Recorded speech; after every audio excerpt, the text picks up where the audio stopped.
Good morning, and thanks for tuning in to the Dealmaker, area's #1 show for mortgage and real estate. Good morning, and thanks for tuning in to Carolina's Mortgage Radio, the #1 show for mortgage and real estate. Got a great show planned for you today. Got a lot of information. Got Joe Rickey with Liberty Mutual here in studio with us. We're going to kickstart it off with a little bit of a rant by me, and just kind of tell you what not to do. Now, whether you're buying a house or just want to succeed financially, we talk a lot about overall financial health here on the show. As a mortgage company, we not only want to give you a great mortgage and a great experience, we also want to give you tips and helpful information that's going to help you succeed financially. That's why we partner with people like Joe Rickey at Liberty Mutual to get you great insurance, make sure you're well covered. We partner with CPAs and financial advisors. Again, we want to put you on the right path to succeeding financially. So let's talk for a few minutes about what not to do with your finances. And again, it's universal whether you're looking to buy a house in the near future or you're just trying to succeed financially. Here's what not to do. You do not deserve to be saddled by a huge car payment and have to carry the burden of that. I had a call this week.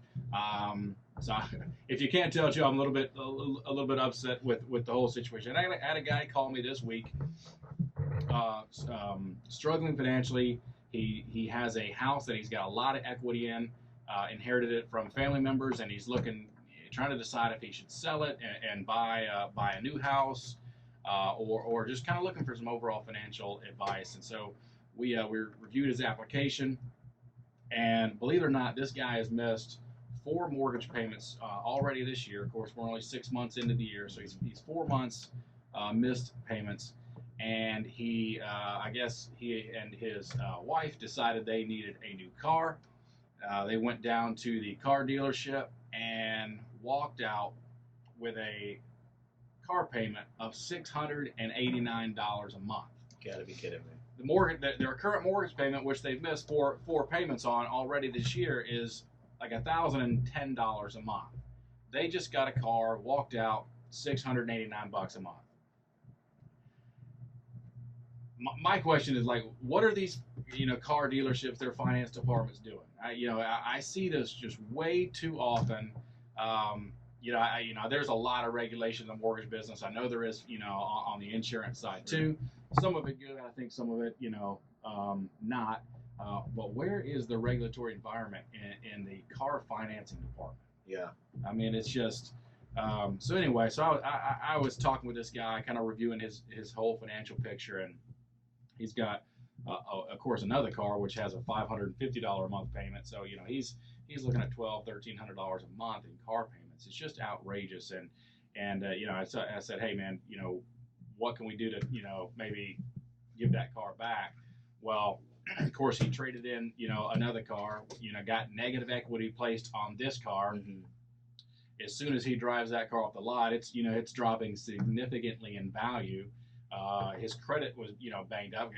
Obviously he's missed four mortgage payments along with, plenty of other payments. So his credit is terrible. But he was still able to buy a car and buy a car that he can't even afford.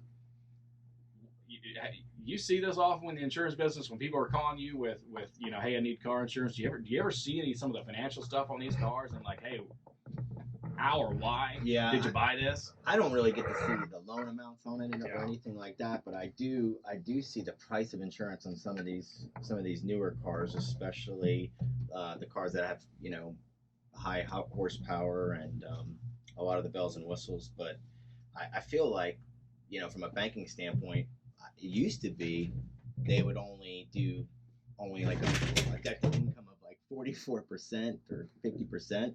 So you basically couldn't have a car payment that much along with all your other payments. But I don't know if that's changed or not. My biggest concern is, when you have a $500 or $600 car payment, what's your insurance payment? Then you're paying almost $750 for a depreciating asset. That's a lot. Yeah, so let me get back to the main point. Just listen. If you're struggling financially, the last thing you need, the worst thing you can do for your finances is go out and buy an expensive car or a car with a huge payment. it's just not worth it. You don't deserve, to have that weighing you down financially. All it's going to do is cause more problems emotionally, in relationships, Yeah. And so, go out, do something different, buy a cheap car that will get you to point A, from point A to point B. That's my soapbox issue. And again, I think we need to figure out, maybe me and you can game plan how we can go after some of these car dealerships that are putting people in these. Maybe it's just me. Maybe you don't want to be part of that. But yeah, so something that is just continually, almost on a daily basis, certainly a weekly basis, I'm seeing these outrageous car payments for clients who are struggling financially, struggling to pay the rest of their bills. They want to be in a house. I want to help them get into a house. I think it's a sound wealth building strategy, a sound investment plan to own a home, but they're ruining their chances, and with these huge car payments. And car finance companies are just more than happy to oblige them and put them in a car they can't afford, that's going to really crush their overall financial health, and delay any chance of them having a healthy retirement down the road, just because they think they've got to have some car just for whatever reason. No, I think that's great that you do that, and you're coaching those people on that, because that's the worst thing. You get buyer's remorse so quick after you buy a car like that. Next thing you know, that payment comes around 60 days, and you're stuck to doing that. And I think home ownership should be everybody's dream, and I think it's great that you do that for your clients. Definitely. If you've got buyer's remorse, you've got a car story, I would love to hear it. I am out to change that in our area. Call me 704-999-6646.